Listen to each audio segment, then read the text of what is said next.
Hello, everyone, and welcome to Political Frenemies. This is the podcast where a Liberal Democrat and a former Conservative advisor, don't think he is still actually a card-carrying Conservative anymore, and a guest debate the week's politics, but still remain friends at the end. That's why we call it Political Frenemies. We'll get to our very happy guest in just a moment or two. I'm Mathew Hulbert. I'm a Lib Dem activist and former Lib Dem councillor. And, well, it says here that I have to say hello to him, so I guess I'd better. It's Dr. Chris himself, Dr. Chris Newton, academic and former Conservative defence advisor when they were last in opposition. Hello, Chris. Hello, Matthew. Yeah, it's been another exciting week in politics, and just if you like our little weather updates, this week it was practically summer here, even though we're in February. It was yesterday or the day before. It was 18 degrees Celsius here, so it was. So if this is like climate change and global warming, bring it on, because that was glorious yesterday. Oh my! He just couldn't help himself, could he? So let's introduce our guest, and of course, a very familiar face to our viewers, and well, I guess a familiar face to our viewers. Those who are listening, he'll be a familiar voice to. It is Daniel Laycock, our regular Green contributor, and he's smiling like a Cheshire cat. Hello, Daniel. Hello, good evening. Yeah, it's a great night tonight. I'm happy. Wine's next after this, don't you worry. And quite right. Well, I think some people will be kind of supping their pints, commiserating with themselves, but for you Greens, it's obviously a great day of celebration. And folks, you won't be surprised to know that we're going to focus overwhelmingly today on the Gorton and Denton by-election, why it happened, a bit about the campaign, a bit about what it might potentially mean for our wider politics. And then also we will just do a few minutes on what's been going on in terms of assisted dying this week as well. So if you guys are happy, let's do it. Okay, so let's start with, of course, the Gorton and Denton by-election. There's already been so much comment on it today. It almost feels like it was days ago, but in actual fact, it was just yesterday that the actual election took place. And then in the very early hours of this morning, it was announced that Hannah Spencer, the Green Party candidate, had won, and really had won quite handsomely given some of the speculation about the result. Reform came second with Matthew Goodwin, and Labour came third. Of course, you know, the visit of Keir Starmer early this week made some people think that maybe in Labour circles they thought they were actually going to hold on to the seat, which really would have been quite something, but no such luck for Labour. So, Daniel, we've obviously got to come. And by the way, I should just point out, and you know, I don't want to blow my own trumpet here, of course, because I'd never do that. And Chris knows that. But I booked this I booked Daniel on tonight's episode without even realising that this was, honest to goodness, and now people can not believe me all they want to, but honest to goodness, not even realising that this was the Friday after the Gorton and Denton by-election. So, well done me, is all I can say about that. We won't go to Chris for comment on that. So, Daniel, what a night and day for the Greens. Yeah, I think. Well, I think there's two sides to this. One, I'm really, really tired because I've been awake since I don't know what time I woke up this morning, about 8:30 after only going to sleep by about 5:30. So I'm quite tired by staying up waiting for the result to come in. But boy, was it a joyous wait to behold for that result to come in and to see Hannah Spencer elected as a Green MP in Gorton and Denton, the first of its kind as well. So obviously we haven't won a parliamentary by-election in all of our 53 years as a party. So this is a seismic victory, but also a seismic shift in the political landscape. I think watching kind of a lot of the commentary over the night as well, that was quite interesting because there was a lot of speculation that it was going to be a really, really tight race. And we saw that with the opinion polls.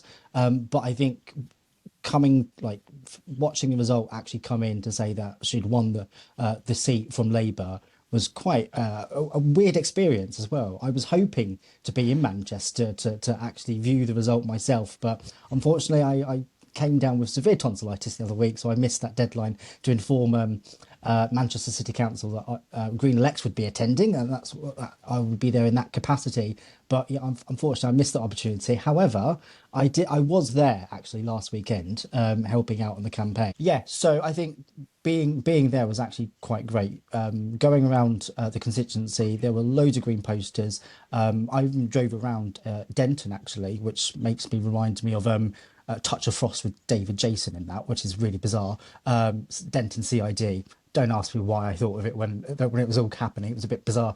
But yeah, we drove around in Denton, and there weren't actually as many Reform posters as Reform were kind of making out in a lot of their videos. So it was quite surprising to kind of see. But we did muddy up one of the fields that we were attending. So sorry, everyone. But there was loads of green posters there, so I think they might have been okay with that. But yeah, it was a great experience, and I'm really happy with the result. Chris, what are your first thoughts? Yeah, I mean, it's definitely a fascinating by-election. It's interesting that the result was very different from the polling. We were led to believe that it was going to be very close, and the Greens managed to win quite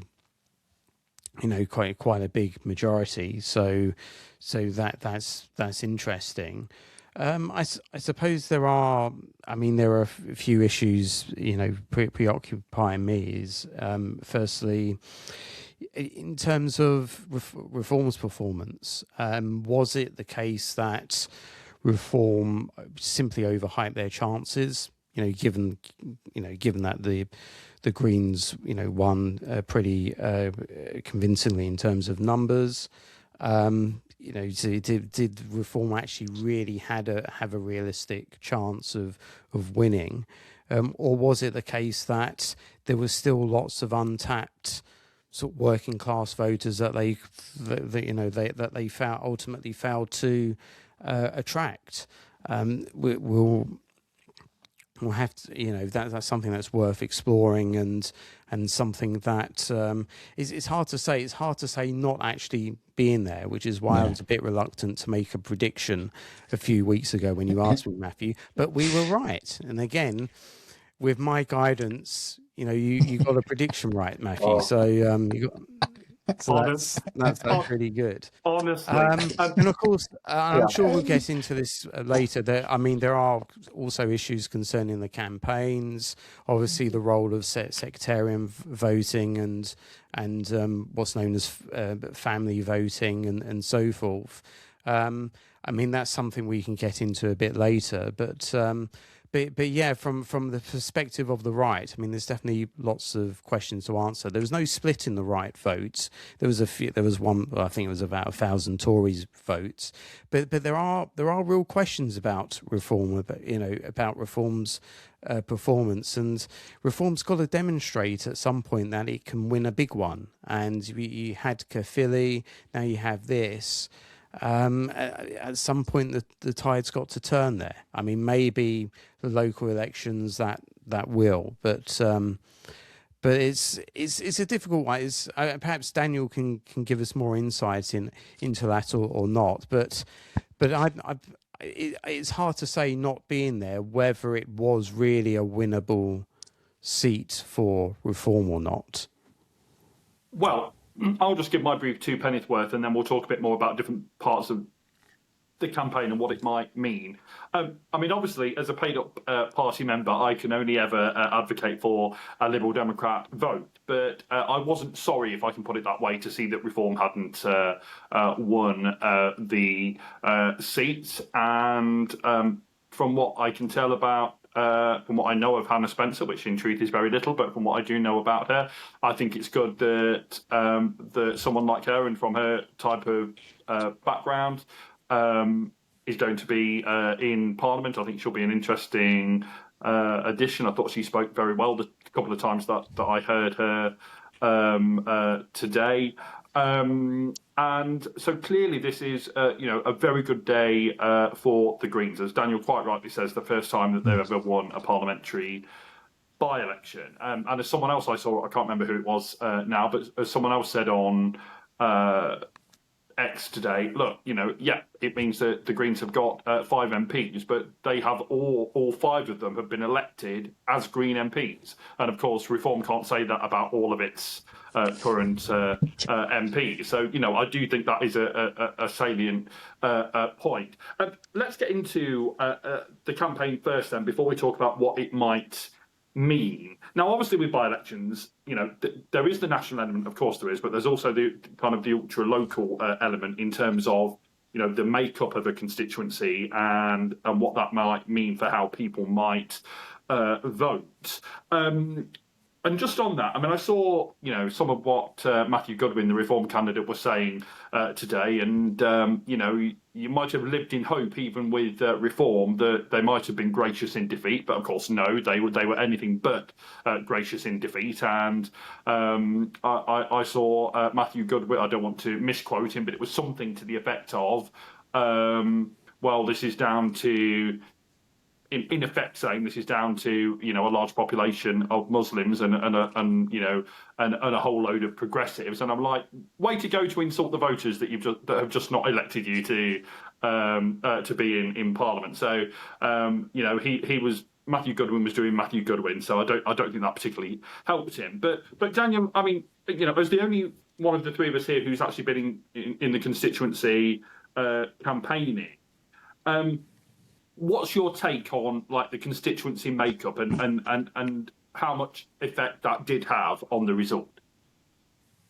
So I think from my kind of personal experience being in the constituency, Gorton and Denton does have a kind of 2 sections of that constituency. So in the Gorton area, it's very has a high population of Muslim people, but in the Denton area, it is a very white working class area too. Now, obviously, I'm not diminishing Muslims who aren't working class, because a lot of Muslims actually are very working class. They work really hard for where they live. But when I was going around, we were predominantly in Gorton area, and we probably knocked on about 500 doors on the Saturday, which is a lot, actually.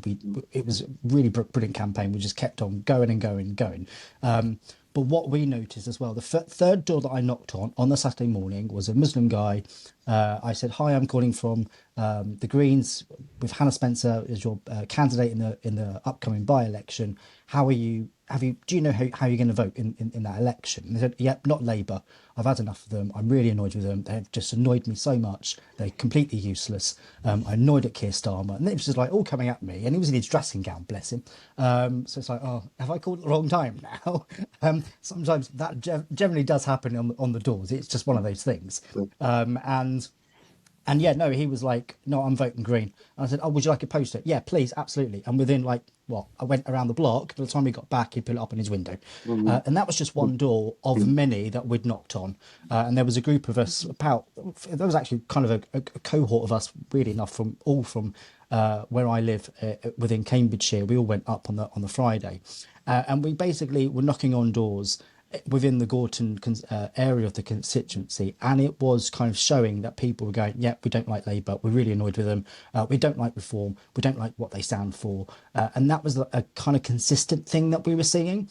In the Denton, it's more, we spoke to another activist that was there on the Saturday and Sunday, and they were in the Denton part a week prior, and that was a little bit more of a challenge for them because it was a little bit more heavily Reform. There were some who obviously were going to be voting Green. There were sections within that area too who were voting Green. We saw a few posters of the Greens in the Denton area, but you can kind of see a massive kind of sway between one area and another within the constituency. Gorton is bigger. Yeah, I would say not in a demographic, but more in a geographical essence, it is, because it does go into kind of 2 local authorities. So it's quite interesting on how that constituency is made up. But what I also felt as well, that people were really quite annoyed with Labour on what's been going on. Some people mentioned Gaza, some people didn't. Some were talking about fly tipping, some were talking about litter. So a wide range of different things. It wasn't just a one issue. It was a variety of different things that people were talking to us about. But you could kind of tell the apathy and the kind of attitude towards Labour was really quite strong. Sure. And so do you think that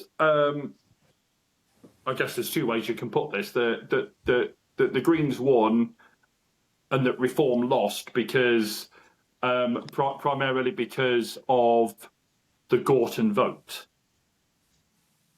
No, I wouldn't necessarily say that. I think there's a couple of factors to think about. One, because of the demographics within Gorton and Denton, because it's a very multicultural area. It's very affluent in some parts, very impoverished in others, depends where you go as well. Like any area you see, you have that enrichment and impoverished parts. That's just how our communities are made up. And you have like council estates and you've got affluent areas with big houses, etc. But what I kind of noticed was it wasn't necessarily around just the demographics. It was kind of about how people were kind of feeling as well, because obviously we were getting closer to the election, so it was more a case of make up your mind as well. And I think even during the polling too, that I think it was Omnius who said that there were at least 31% of people who were still undecided. So it would make up a large chunk of that constituency of people who still hadn't made up their mind on who they were going to vote for. But I kind of got the sense as well, while talking to people, that they did want something different, I think, because obviously the constituency's been Labour for 100 years around that part of Manchester. So it's been a really stronghold for them for quite a long time. And I think for the Greens as well, it's more a case of that we've got a big fight on our hands. We've not just got Reform, which a lot of pollsters and even betting odds were basically saying that it's between the Greens and Reform at points. I think majority of that was all the way through.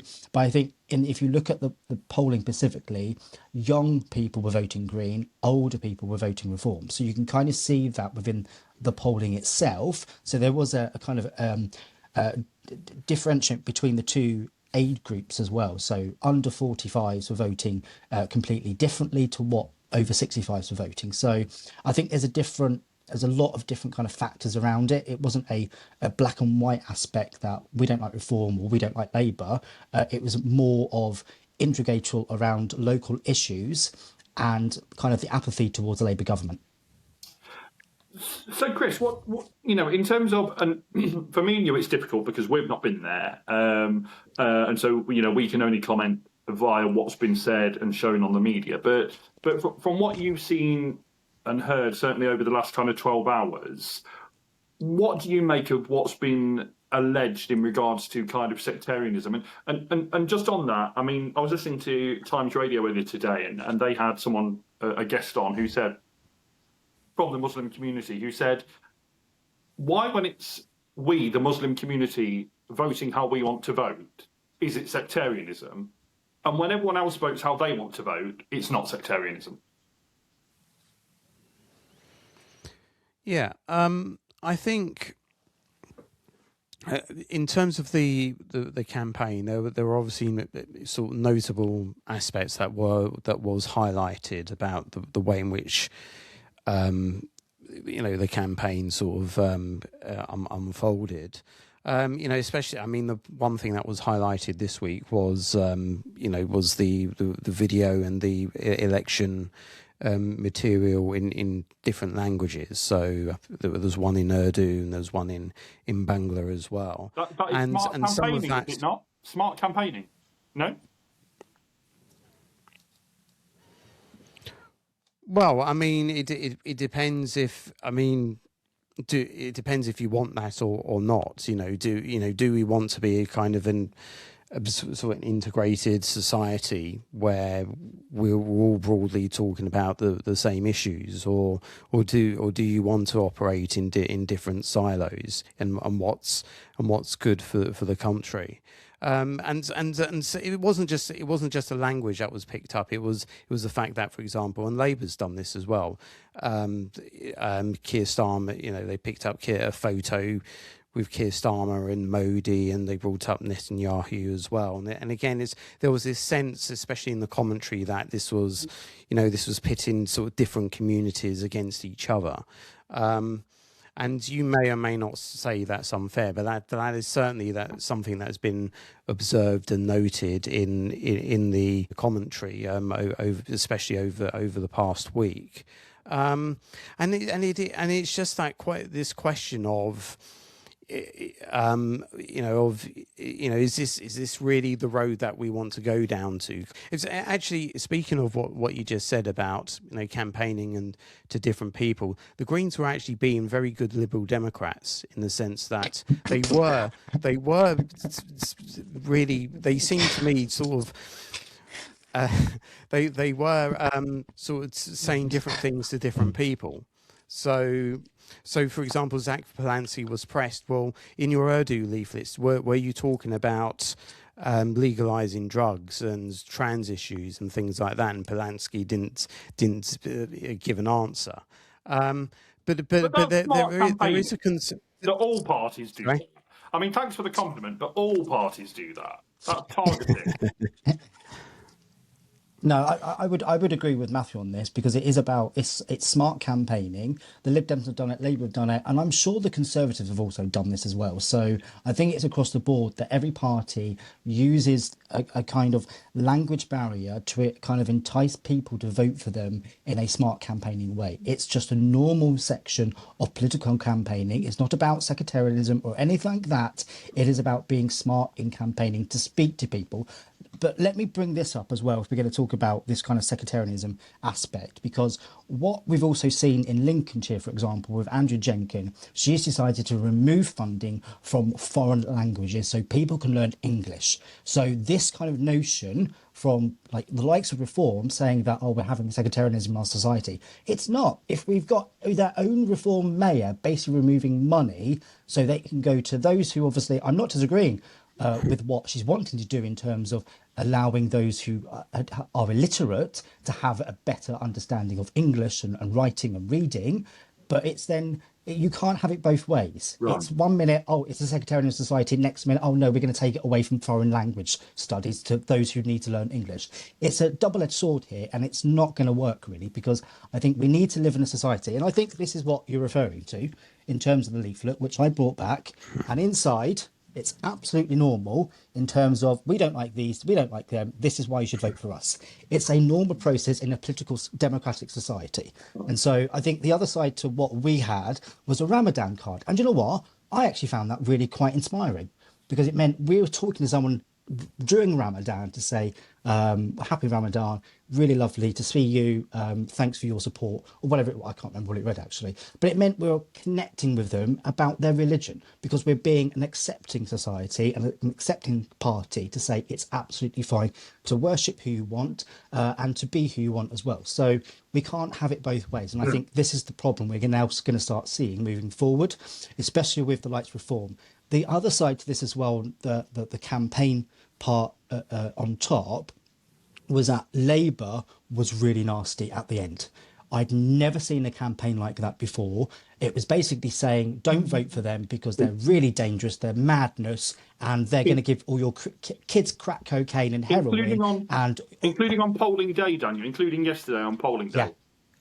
Yeah. And that was going around their polling stations. Yeah. And that was going around near polling stations. So this idea that, the Greens are all sectarian as a party, it's completely rubbish, really, in my opinion. It's turning things against us. And I think Hannah spoke really eloquently around this, that we can have things better. We don't have to hate each other. And I think that is a lessons learned. But what does Modi have to do with Gorton and Denton? I don't know. I'm not part of the campaign. I didn't see the whole leaflet, so there's more context to that. So I can't comment really. But Chris, I mean, another example would have been that obviously in 2005 the Lib Dems benefited from our position on Iraq and the fact that Charles Kennedy had spoken out against that. And I can't be sure because I wasn't in the Lib Dems then, but I wouldn't have been surprised if there was kind of mention of Iraq and Saddam Hussein and the whole thing in our leaflets. we can debate what is right or wrong in political leaflets, but I think, all parties do this. All parties target, or if they don't, they're blooming daft not to. If they want to win an election, all parties will talk about what they feel to be, and again, you can debate each one of these, but what they feel to be the negatives of their opponent. So, of course, they're going to do that. So I mean, I'm not entirely sure what your point is. Are you saying that the Greens should only have mentioned about potholes and stuff? I mean, I don't quite get what you're saying. Well, I don't know. I'm just saying that. I mean, in terms of your points with regards to Iraq, well, that was an issue that everybody sort of cared about. But a lot of people care about Gaza, so I don't seem to understand the reason behind that. Gaza, but but when you bring up Modi, obviously that is designed, that is something more specialised, isn't it? It's not.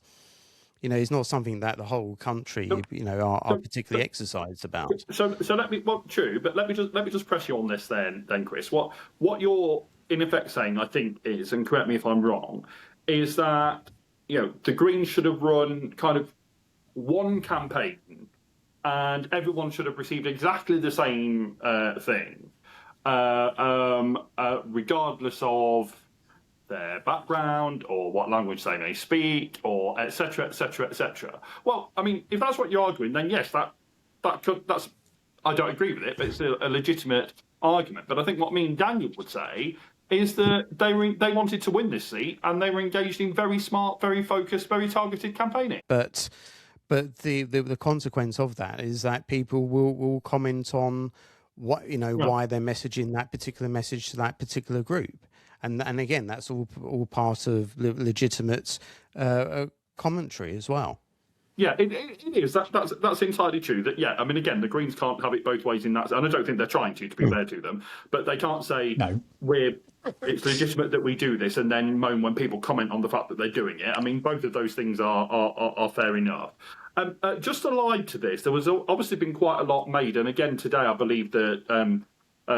Reform, and I think maybe the Conservatives, I don't know, have written to whoever really, I don't know if it's the Electoral Commission or whoever, in regards to this so-called family voting issue. I mean, number one, Hannah Spencer ended up winning by so many that surely Reform aren't claiming that all of her majority is down to family voting votes. I don't think that's a credible claim. So I don't think it would have changed the result of the election. But for those who don't know, this is apparently when two or more people go to a polling booth, and when obviously that's not allowed. Only it's just you as an individual and you're polling your ballot paper, and the inference is that, especially when it's a man and a woman, that the inference is that the man is kind of leaning over the woman saying, you will vote this way, won't you?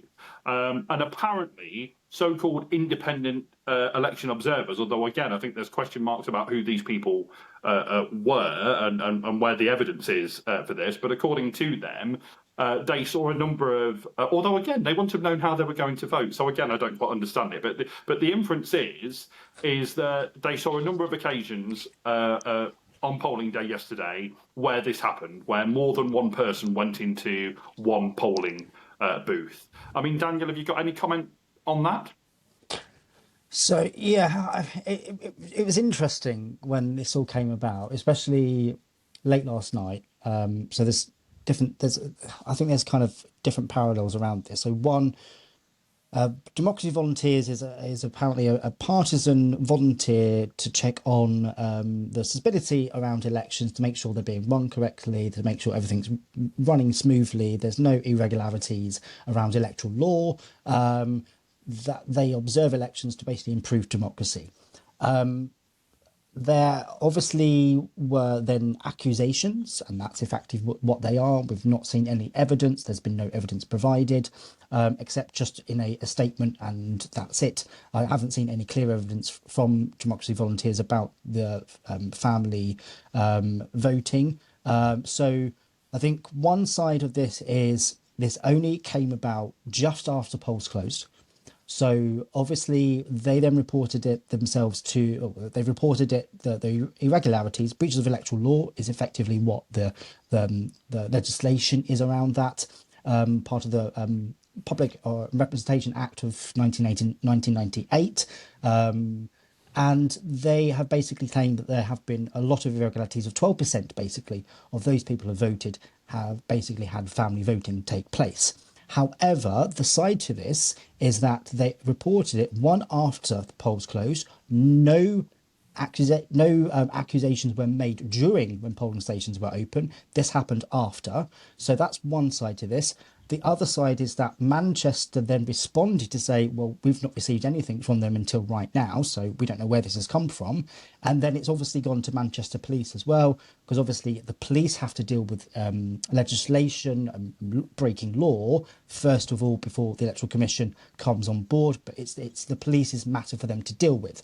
So the other side to this as well is that, one, why didn't they report it during polling stations between 7 a.m. and 10 p.m? Why did they do it after? Because that is the best time to inform those, especially counters at electoral staff or volunteers that help at polling stations across the constituency, and this happens across the country as well.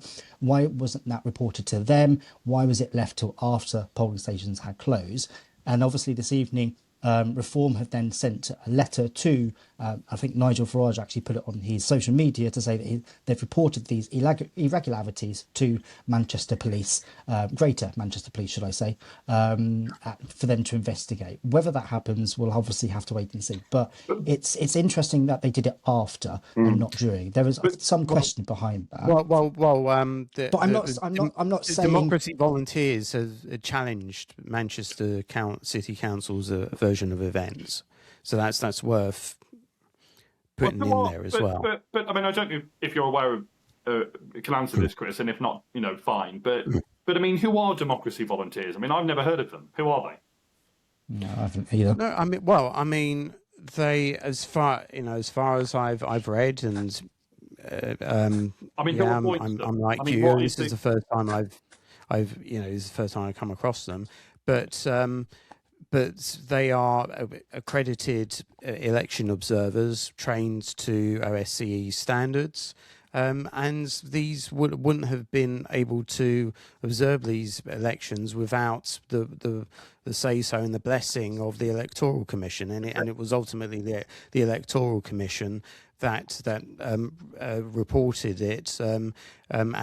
just after the polls closed. Well, just it has to be said that there is a police. There is a police investigation. So I'm not going to make assumptions about what went on or not. But there are serious allegations, and they should be taken seriously, and that's what the police are doing. But you're not suggesting, are you, that it would have changed the result? No, I think with the majority, it would have been, highly unlikely. I think the two statements that there is the potential of family voting, and I say potential, I'm not saying that it did happen. Yeah. There is the potential of that going on, and that ultimately it wouldn't make a difference to the result. Both statements can be true. And I think, sometimes I've seen on Twitter today and some of the commentary that some people are arguing, well, it would have made the difference. I don't think, certainly from my point of view, given the size of the majority, I don't think that would have been the case. But it's still serious allegations, and if we don't get on top of it now, then it could play into an election where it is much closer, and then we'll be in much bigger trouble then. No, I'm sorry, but I'm going to bring that up because I don't think that's completely accurate either, because if that was the case, why didn't it happen in 2024 general election? There's been nothing around that since. So if that was happening in 2024 and Democracy Volunteers were around because they were doing that at the time, there was no reports of it. Yeah, I mean, I think... Yeah. Sorry. Yeah, I mean, I think there are a number of issues here, and we'll wait and see, how it comes out in the wash in terms of any judgment that's made by the police or the electoral commission or the city council or whatever. But and if it has been going on, it's clearly wrong, and the rules are very clear. I think there are issues. I mean, I'd agree with Daniel's question of why isn't this raised during the voting kind of day? If there's an issue, why is it only raised once polling has closed? I think that's a perfectly legitimate question. Can I raise another issue from the very latter stage of the campaign, which I also think and we have to use our words carefully, but if it wasn't dodgy, it was certainly suspect. And that is this leaflet from Labour that seemed to suggest it was quoting a tactical voting company, saying that Labour were the main challengers to reform, when, from what I can see from all the commentary on this, no such voting company exists. So, I mean, that also should be investigated, should it not, Chris, if that's the case? Well, yeah, I was confused about this because could have sworn I saw a Twitter account of that company, so I'm not quite sure about that. Sorry, Daniel, did you? Yeah, no, I was going to say, I think it's weird. I saw this today that same tactical voting.co.uk one actually was then, I think this is after the fact or whatever, but Zack Polanski posted this going, oh yeah, they do have a web link. And then it takes now, this is after the fact, by the way, it didn't exist before, I did look into this, that it then takes us to the Green Party's website. So I think he's done it quite cleverly to say, well, if you're going to take the mick and say, oh, this is the website, then I'm going to do the same and do it a different way, which I think is actually quite clever, really. But I do think it's weird how they've used that specifically in the last day or so during the short campaign to polling day to say this is what is being said, when in fact they were also using really weird like a kind of a calling card to say this is what basically the division looks like in Gorton and Denton, when if you actually look right now it's completely opposite. So there's been a lot of disparity from Labour during the campaign, and even polling day itself when they put up that blooming van. It's just awful to kind of see why they even did that. Right, and I think if we're going to start investigating things, then let's investigate all of these things. Let's investigate that leaflet. Let's investigate the van, as Daniel mentions, on polling day being apparently very near to polling stations. I mean, if we want to do investigations, let's investigate all of that and see what comes out in the wash. But ultimately, I don't think any of it at all will change the fact that the Greens clearly won this election, and that Hannah Spencer is the new Green MP for Gorton and Denton. So on that, let's turn now to what this might mean. And again, look, the obvious caveats that this was a local by-election, and it would have been a mixture, as Daniel quite rightly says, of national, indeed international issues, but also very local issues as well. And so I mean, it's fun to try and extrapolate what it means, and we're going to do that now. But we have to do it with a bit of caution. So, Daniel, in terms of for the Greens, then, because obviously it's quite right that we start with you. A pretty seismic event for you, your first parliamentary by-election win, and a substantial win at that. But as we've just been discussing, it was a very particular kind of constituency, and it is difficult to extrapolate from that outwards, is it not? Yeah. Yeah. I think in one regard it can be because of the demographics around Gorton and Denton. The other side, though, to this is because it's the first parliamentary by-election that we have won in our party's history. Absolutely delighted by that. However, I would probably say that that constituency was our 127th on our target list. So we've gone from 127 to 1, which is great. However, in top of that as well, I did some research earlier today. I thought, let's see how many other seats there are that are now at risk, because this seat specifically was an 18.8% swing for us to win that. 18.8%. And that was completely swung. And then we had about 7% swing of our majority now. So that's quite interesting. So obviously half from that has obviously come, I would probably say, from Labour. But I think for kind of the seismic shift It then will, one, booster the party. We're obviously already seeing new members joining again. So I think we are about to hit a 200,000 in the next probably 24 hours or so, and into the weekend. The other side to that too is about, we've got the locals coming up. So that's obviously going to have a really bolster effect around that. And there's a lot of elections happening across the country this year, obviously because the uncancelled ones are taking place. There's also London elections taking place, Holyrood elections taking place, and the Welsh Senate elections as well. So that is going to have a seismic shift and an impact on those elections now. In terms of what having a fifth MP will do, I think it will obviously bolster our kind of representation within Parliament. There'll be 5 of us kind of holding the government to account. But also I think Hannah's obviously got a big job on her hands, and we have to be honest about this. It is a big job that, as she said in her speech, she wants to build that trust within Gorton and Denton to ensure that she represents her constituents in a way that she would want to be represented as well. So there is a lot of dynamics behind this that is going to play out now for the next 69 days until polling day on May the 7th. So it will be quite interesting to see how this then plays out. The other side to this as well is, are we going to see Labour MPs defect now? Now we've got a fifth MP. Will we see other Labour MPs go, actually, I'm now really unhappy? Like Clive... Zack Polanski said that he wasn't particularly looking for that today, which I thought was quite interesting. I haven't seen that. I've been working. I've missed that. In the bit that they did with him and Hannah, later today. And by the way, I did think they missed a trick by not having lots of people with green banners. It was literally just him and Hannah and some media people. So I thought they did miss a bit of a, in terms of a photo. I thought they missed a bit of a trick. Lib Dems would not have missed that trick. We would have had our with our diamonds. But yeah, I think we need to invest in a backdrop. That's what we need. We need a backdrop now. It was all just kind of white curtains. But Zack Polanski was asked a question there. Do you now expect Labour MPs to defect?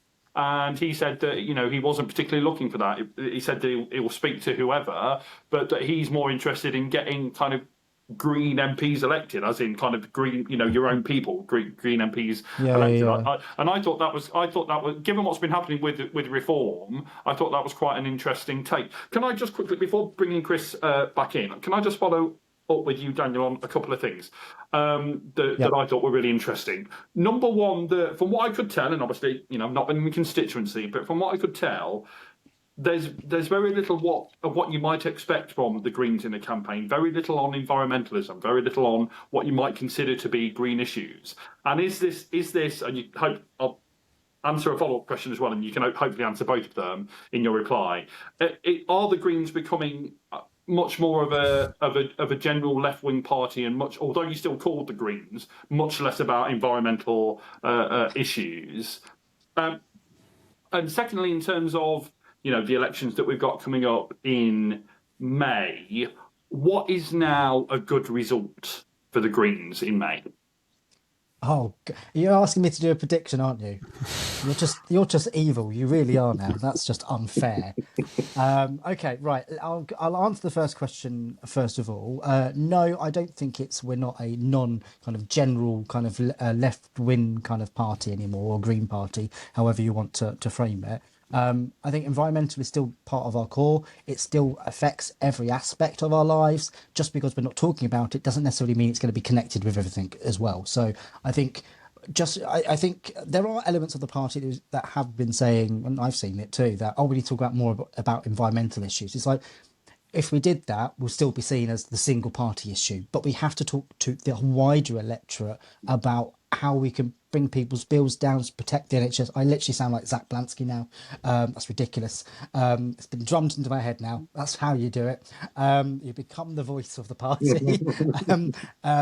It is about looking at every aspect of it, because don't forget, if you're a constituency MP, you're having to deal with a huge amount of different variations of work. It could be on immigration, on housing, on litter, on parking. It could be a wide range of aspects. And so as a party, we need to be looking at every aspect of society and going, okay, how can we ensure that we can actually have a policy that represents working class communities, communities up and down the country, regardless of where they are, regardless of what they work, to ensure that we're representing them. And I think that's the key messages that we're now trying to get across, and we are getting across. And a lot of that was in the materials that went out, and they sent out so many leaflets. It was quite unreal. I'm surprised. I think we probably had actually sent out more leaflets than anybody else. So that's quite impressive. Probably more than Lib Dems had ever done an election as well. But obviously, we'll compare that one day. But yeah, I think for us, we're not just an environmental party. We are a party standing up for working class communities up and down the country. Some people may call us within the party a socialist party. Some will call us a kind of a left-wing party. Everyone has a variation on their own opinion on what the party is, but at the end of the day, it's about standing up for people, standing up for communities, and fighting for them, and kind of basically defeating reform, which we've basically done, and Labour at the same time. So there's two birds there for us.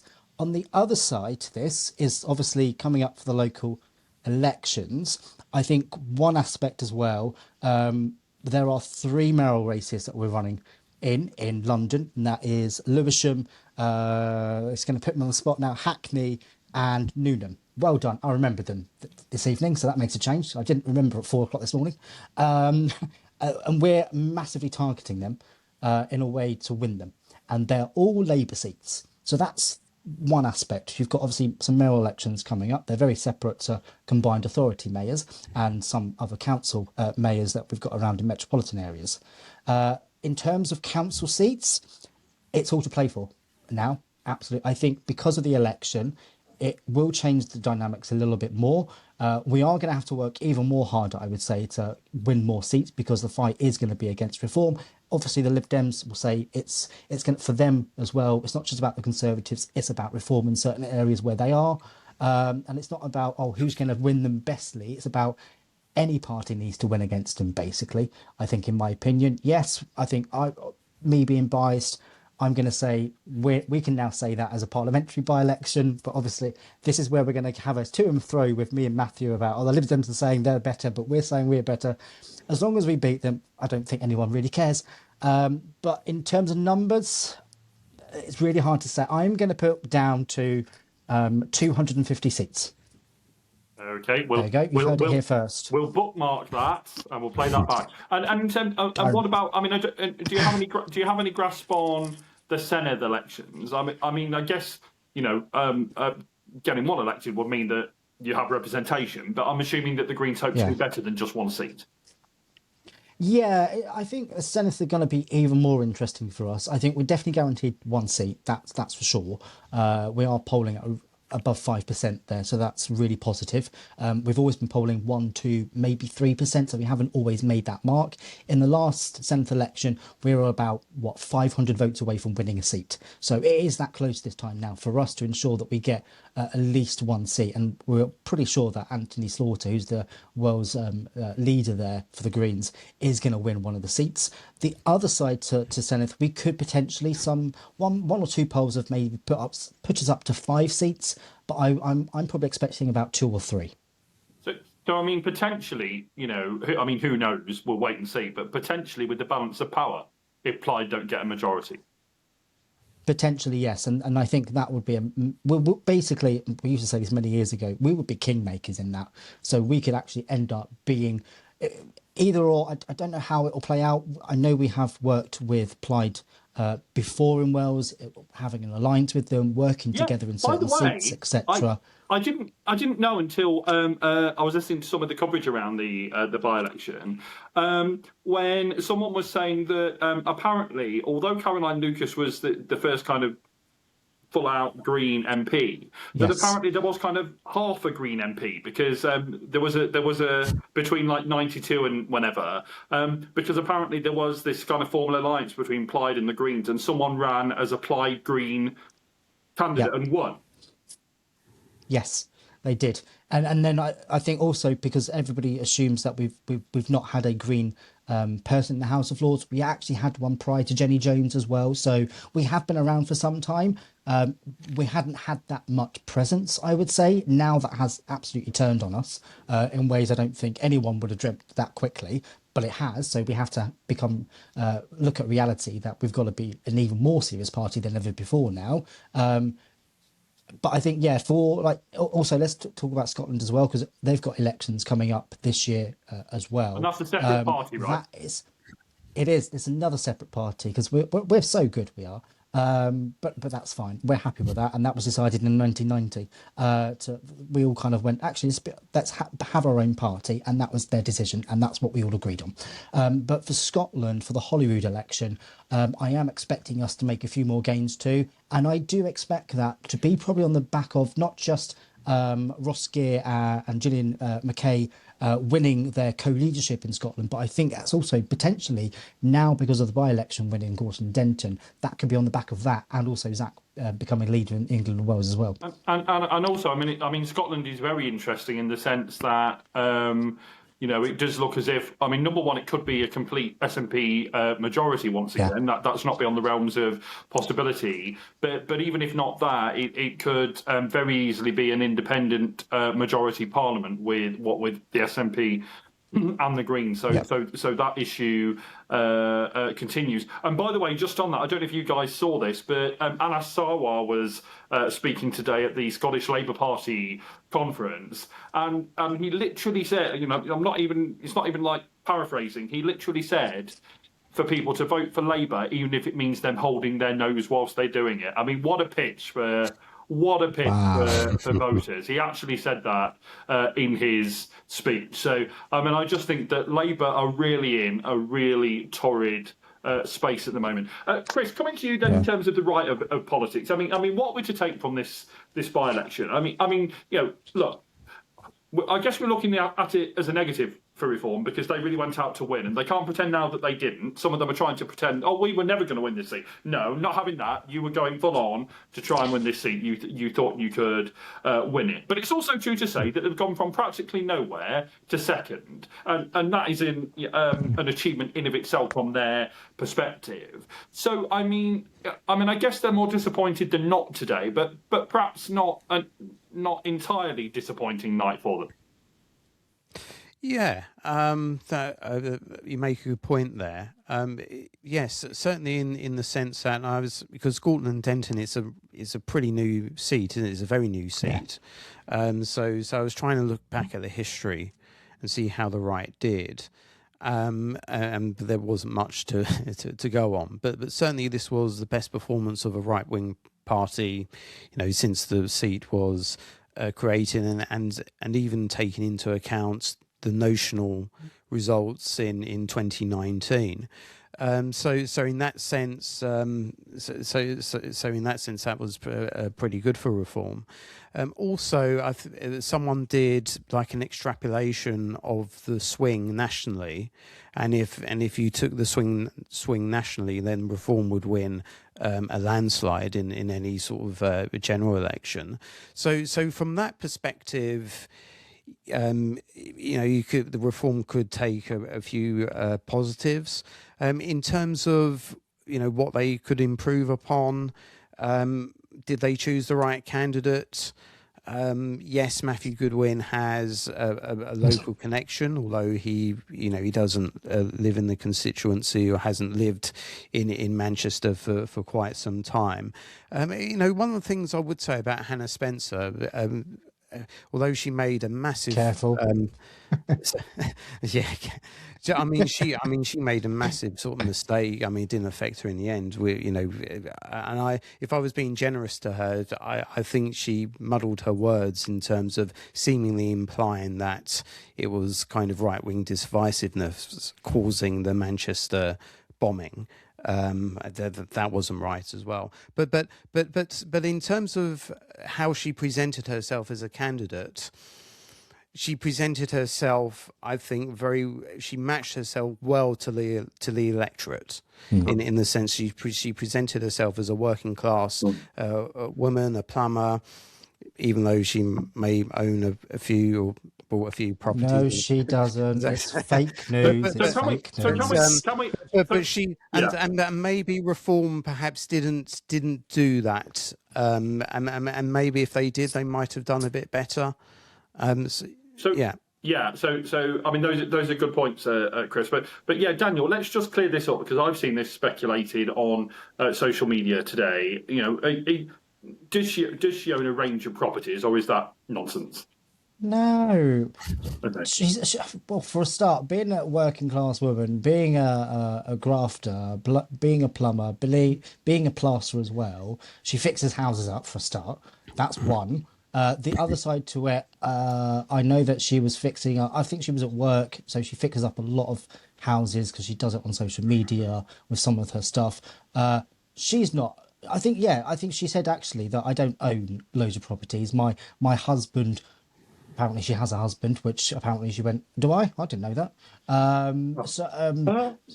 So her saying that her like husband is like a really chief executive except thing is just, it's nonsense. And then she did a video actually, I think yesterday, and she was in a mosque. And she was taking the mick actually out of the whole cynicism around that to say, oh, I've got loads of houses and like I'm a millionaire, when it's completely not the case at all. That basically, she was sitting next to a Muslim woman and she went, yes, the rumours are true. I do have CEO, husband, executive. And then she panned the camera around to a Muslim woman and said, yes, she's my wife, leave her alone. So it's that kind of cynicism that we're now kind of seeing, that the Daily Mail have basically run this story. So I wouldn't believe everything you read. I guess people were just wondering whether it was going to be kind of like the Keir Starmer thing, where he says he's the son of a toolmaker, but actually I think I'm right in saying, and again you have to be careful, but I think I'm right in saying that his dad ended up kind of owning the factory or running the factory. So sometimes it's what you leave out that changes what you're saying in that regard. So back to you, Chris.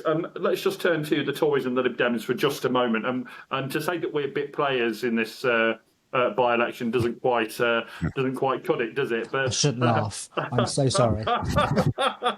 But yeah, thanks, Daniel. Yeah, but Chris, I mean, I think I'm right. And let me say first of all that obviously, it was never going to be a good night for the Lib Dems.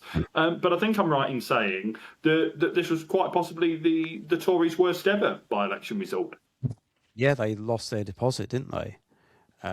Yeah, and again, we're back to this notion that no matter how much Kemi Badenoch improves, she doesn't make any impact on in the real world and in the big events. And there does seem to be this mindset now among large parts of the electorate that the alternative is reform and not the Tories.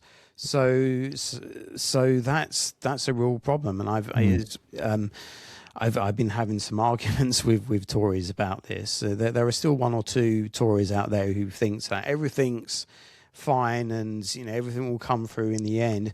And I'm just saying this result is a disaster, and there's no sign of improvement. In terms of actual output and producing results. So it does. It brings back to the question of where the Tories go from here, and Kemi's leadership. Well, quite, and also let me just point out as well that I thought it was very funny today that I think for the third time in their history, the barely continuing SDP came behind the monster raving mad loony party, as did Advance UK. And I saw a very funny quote tweet. I don't know if you guys saw it, from Dan Hodges from the Mail on Sunday, who quote tweeted Ben Habib, who'd done this video giving his thoughts on the election, and quote tweeted him saying, look, if I'd just come behind the monster raving loony party, mate, I think I might just be being quiet for the moment. And I had someone say to me, I was saying that, oh goodness, this is bad for Keir Starmer, and someone said to me, well, what about you? What about the Lib Dems? Look, it was it was never going to be a good night for us. But the reason why I take some heart is that on the same night we held a council seat, and at local level we remain and literally this is factually the case, but if you look at the by-election gains since May, it's reform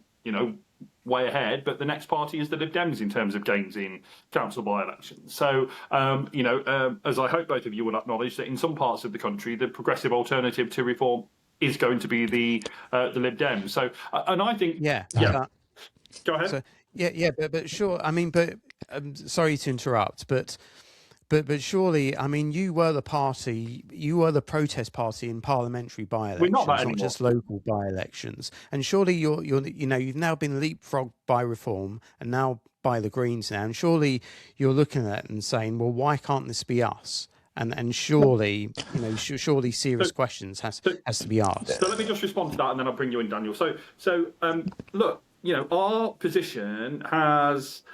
Although the coalition is very much in the rear view mirror in many respects now, kind of 11 years on from departing that, thanks to the electorate, that did change where we stood with the electorate. Up until that point, we were the obvious protest vote. We're clearly not that anymore. And so what we're having to do under Ed Davey, we can debate whether it's working, being successful or not. But what we're trying to position ourselves to be, from my understanding, is kind of the way that I always talk about it is like the realistic radicals, the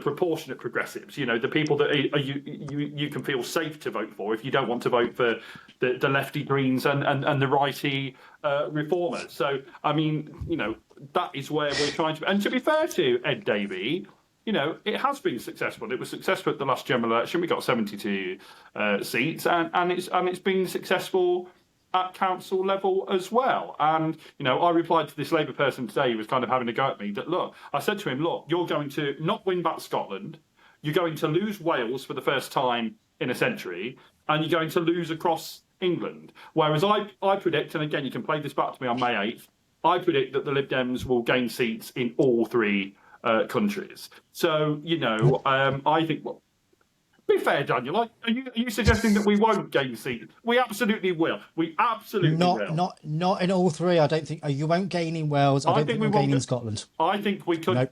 I think we could. Guarantee you not. Well, let's shake hands here. Let's shake hands here. Yeah. I think that was weird. Don't do that again.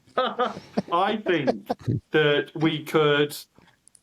And that we should, I mean, I guess whether we do is a different matter, but we should double our seats. And I think we should go from 1 to 2 in the Senate. I think any more than that is perhaps asking a bit too much. But it's asking for a miracle, that is. No. I tell you, you guys should both know what we can do when we are committed and when we send our troops in and when we get out our focus leaflets and we start knocking on doors. The reason that lots of parties say they're copying the Lib Dems is for that reason, because we know how to win in these in these elections. So I predict that we are going to gain seats in all three of the areas being contested. And so that's why, I'm not particularly bothered that in terms of this by-election, our performance was pretty poor. And clearly, voters are smart now, and Lib Dem voters knew. And of course, I say this being, once again, only being able to advocate a Lib Dem vote, but Lib Dem voters are smart. They knew that the Greens were the main challengers if they wanted to both not have a Labour MP anymore and to defeat reform. And this is an issue for the right, Chris, is that on the left now, voters are increasingly smart. They know how to vote. Yeah, and that is another issue for reform as well, in the sense of tactical voting. I think, the left vote in Gorton, it was split, but it wasn't split to the extent that anybody from the right can come up the middle and win. Because I think, as I say, I think there was a little bit of tactical voting going on there as well. And that's something reform, and again, that was the situation in Philly as well. And that's something that's something that's going to be very difficult to deal with. And that's why we can't split the right even further. You mentioned Advance, but we've got the new Rupert Lowe party as well, Restore Britain.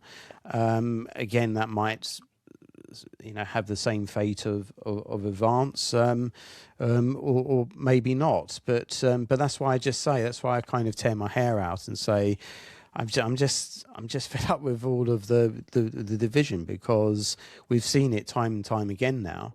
When the right vote splits, then you let in a lot of, in the case of 2024, a lot of Labour MPs. You know what the answer is, Chris, don't you? The answer is proportional representation.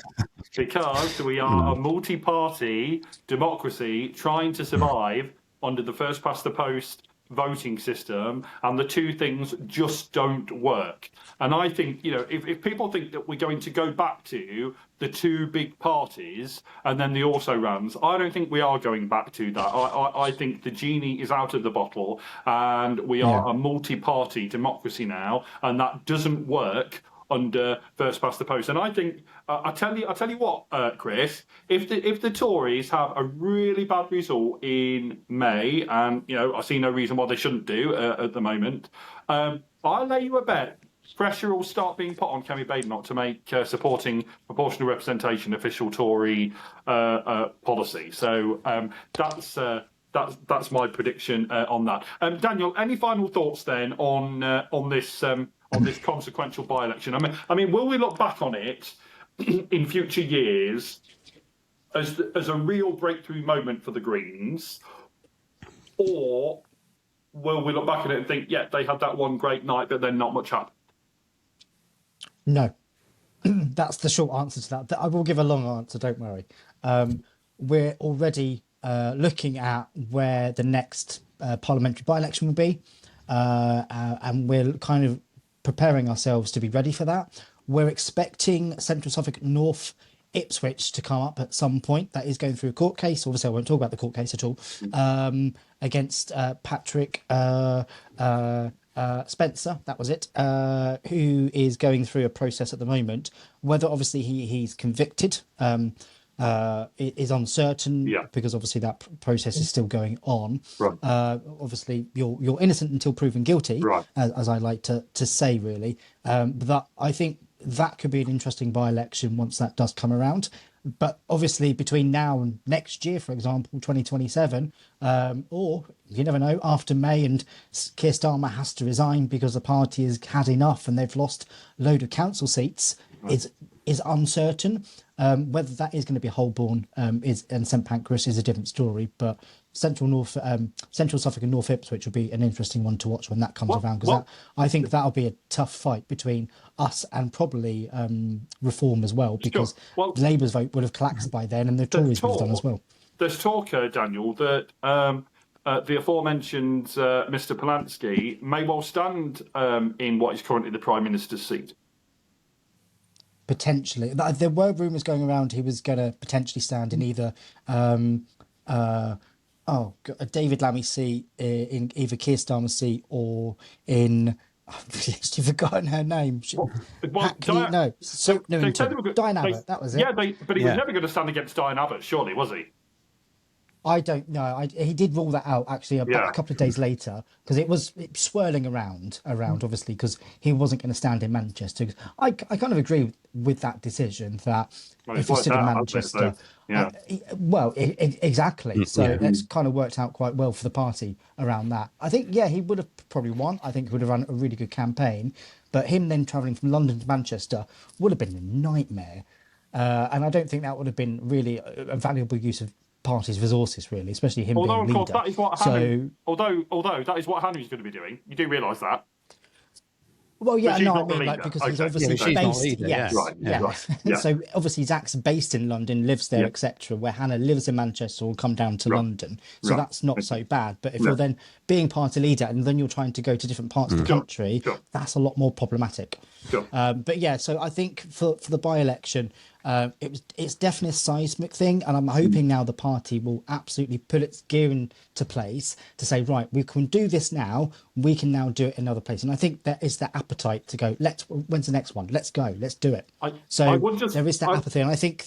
I would just say, though, Daniel, and, I've been, because we're both kind of, centre-left folks, I've been obviously very kind to you during this podcast, but I want to say to you that I think on some policies you guys now need to sort yourselves out, right? If you're becoming a serious party, I don't want to particularly get into a debate on this right now, but I'm just saying it that I think if you're a serious party, you can't have policies saying that we need to kind of abolish NATO and kind of get rid of landlords. I mean, I just think they're crackpot nonsense policies. So I do think and you clearly disagree, as I thought you would, but I personally would say my advice, for what it's worth, is that I think the Greens need to sort themselves out policy-wise in terms of making that next step. And also, if you've got very socially liberal policies and some of your voters are like even more conservative than reform voters, right. I just don't know how that works. That's fine. That's just what our policies are. And don't forget, I know the Lib Dems are, so I will give them credit for that. But there's only a few parties in the country that allow their members to vote on their membership and put that forward. The Conservatives I don't think they allow that happen. It has to come from like the leadership or the cabinet or the shadow cabinet. I don't think they do it.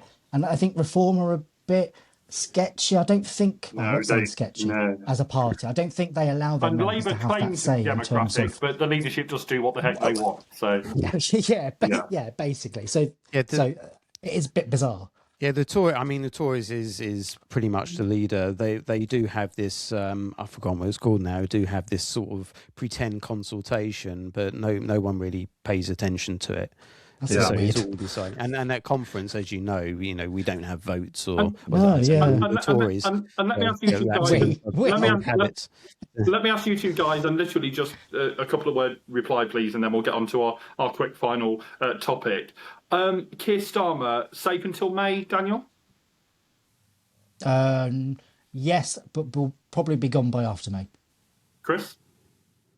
Yeah, I'd agree with that. It's amazing, especially even after the last couple of weeks. Even after the last couple of weeks, it doesn't seem like Keir Starmer just gets away with it now. I don't know whether it's baked in that he's going to go after May, but even today, it's like there's no real sort of leadership speculation, is there? So I would assume he's safe until May now. I just want to comment on. So Starmer did this clip for the broadcasters that I think was done by Sky News this time, and there was just no real acknowledgement. I mean, don't expect him to go on there and say, I'm in real trouble, but there was no kind of acknowledgement of how bad this was. And he did this thing that, look, I'm the serious guy and I'm the person in the middle between the left and the right. And I thought, well, okay, but it just sounded so weak. And I appreciate that I'm biased because I thought that he should have gone a long time ago now. But I just think the guy looks physically diminished these days. Just on that point, though, because of that, he obviously then sent a Labour a letter out to Labour MPs, basically attacking us again, per usual. Nothing unheard of now, really. Just get used to it. But he took no responsibility at all to say, this is on my shoulders. We need to really be a lot better. It's like, no, we're going to win it next time again in 2029. It's like, are you delusional? Have you lost the will to live or something? Because that's not the case. Polling suggests you're going to lose. So it's like, have you just gone into a whole new world? Is he taking crack cocaine maybe or heroin that we don't know about? That said, final point. That said, Keir Starmer was helped this week. That said, Keir Starmer was helped this week by the fact that Kemi Badenoch went on tuition fees and Prime Minister's questions. I mean, what the hell was that? I mean, but. After, and even this is me saying this, from her perspective, as I always say, a good number of weeks, she kind of reverted back to what had previously been form with that. Look, I mean, I think Starmer is almost a physically diminished person these days, and I can't believe that Labour won't oust him after May. But I mean, stranger things have happened. And look, let's turn to a final issue that I asked to be put on the agenda because I think it's been quite important week for this week, both positively and negatively from my point of view. and that is assisted dying. So there's been a couple of things this week. We've seen assisted dying become the law of the land in Jersey, and they had their final vote on that, I believe, yesterday.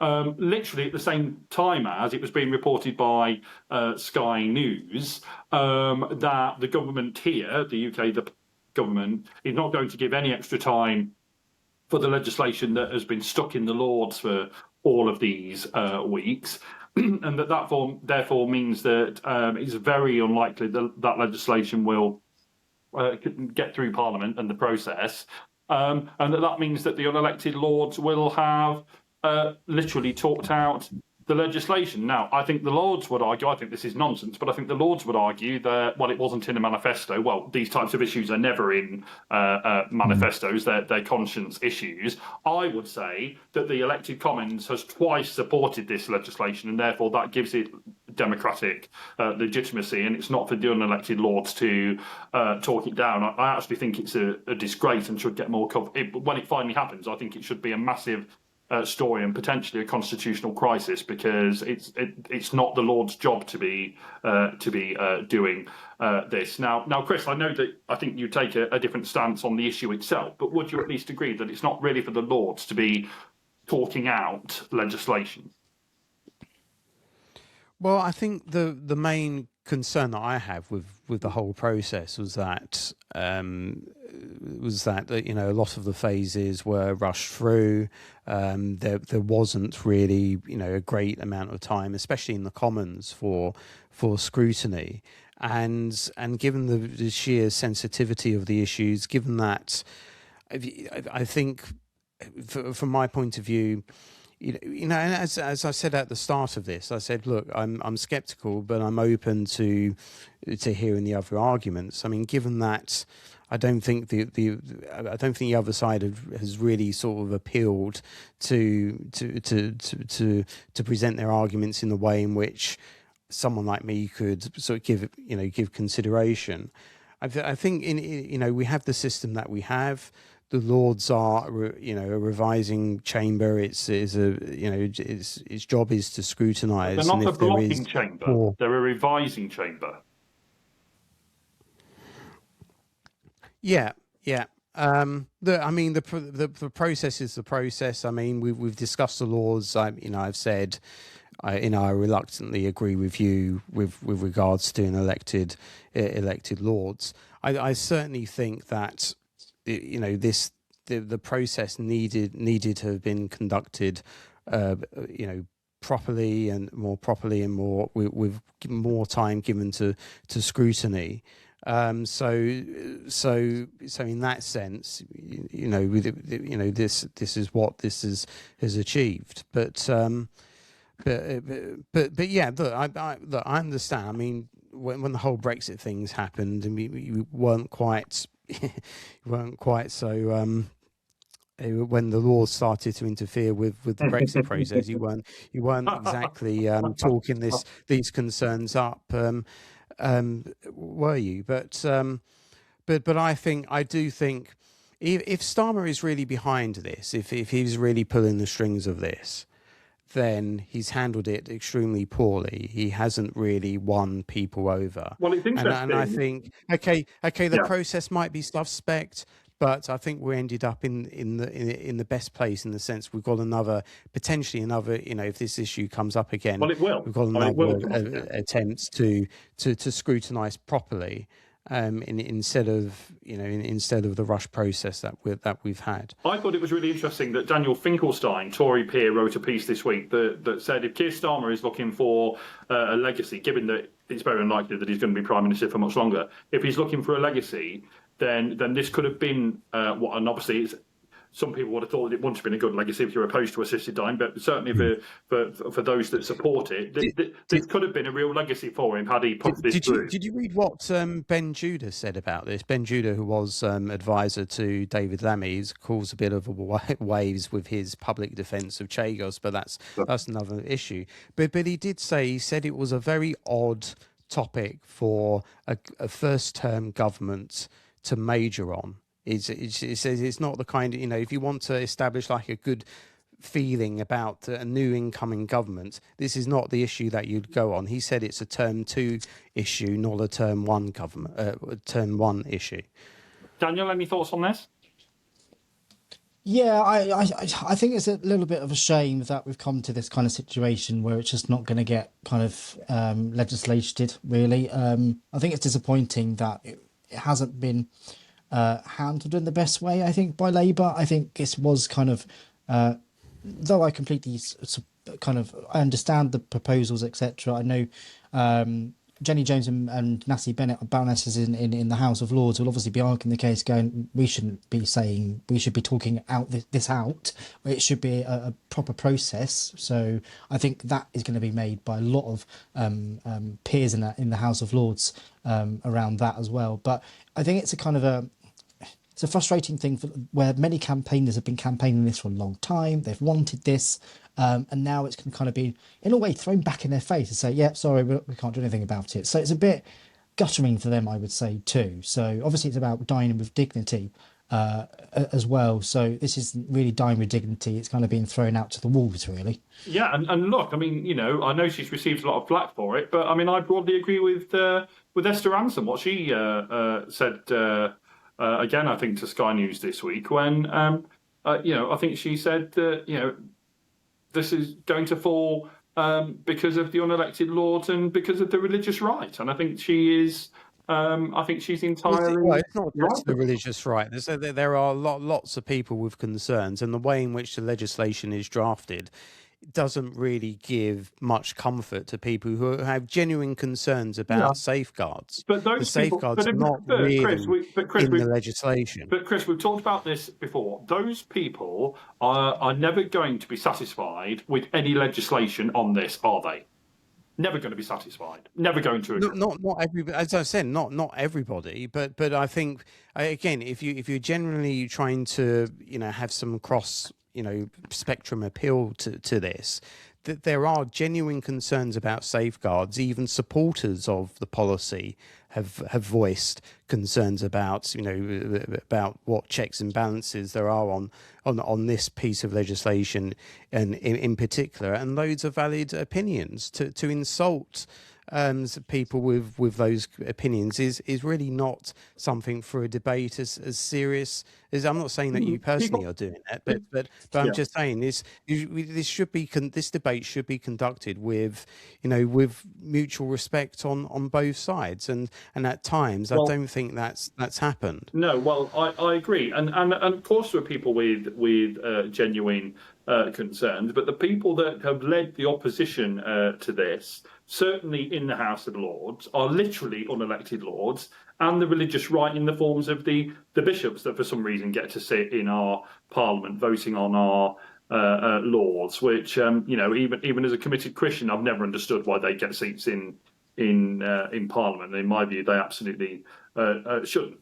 So I think from a parliamentary sense, at least, Esther Ranson is right about that. But I said on social media yesterday, and it's my view, or earlier today, and it's my view that I think this should be brought back in every session of Parliament until it becomes law. I'd bring it back every time. Look, folks, great to have you with us. Daniel, it's been a joy, even though you were a bit nasty about the Lib Dems. I saw... You see, in recent weeks, I'm the nice one. I know, it's weird. Guests have been nasty.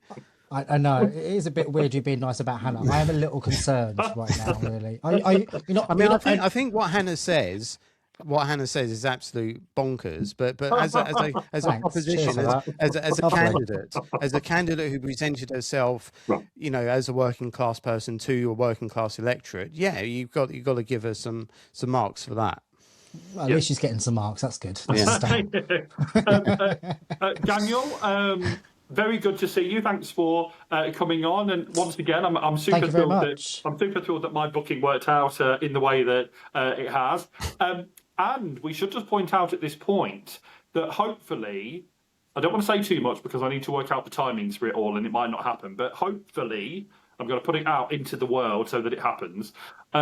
We might see you again in a couple of weeks when this podcast And we know that we've done lots of, versions where we've done emergency ones and all of that, and the few ones that we did before we probably started, but not including those in terms of full, proper, regular Friday recorded podcasts.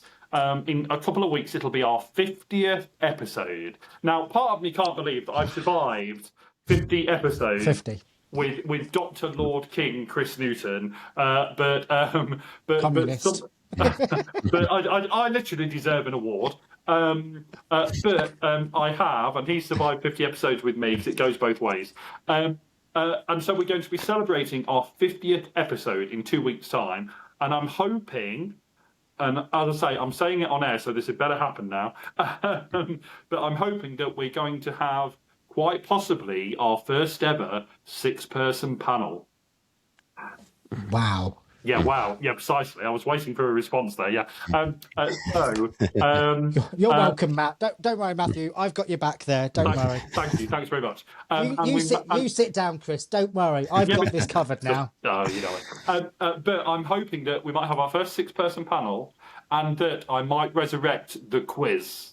Do you remember the quiz? Oh, no. Yeah, God. the quiz. Yeah, I know. I like how we both did that at the same time.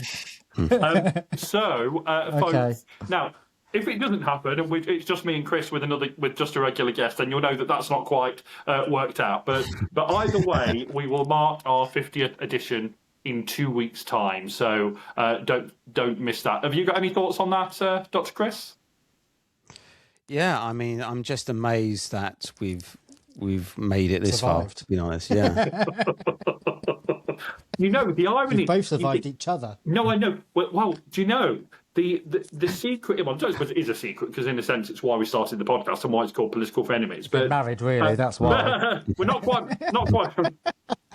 I'm very choosy. But no, we're not married. But the secret is that we do actually get on quite well. I know you just wouldn't believe it, would you? You really would. It shouldn't work, but it does work. I'm shocked by that. Yeah, I know, absolutely. So look, obviously we've got another regular episode next week, but then the following week it should be a special one. So do look out for that. Chris and Daniel, thanks to you. Look, folks, please do all the internety things. Please like. Please subscribe. Oh, by the way, Daniel, just whilst you're still here, you have previously been our most watched full episode ever, but you've been overtaken. Oh, that's depressing. I know. Right. That's it. I'm going to be depressed now for the whole weekend. Don't talk to me. I'll depress you even more now. It was when we had our new Labour guest on.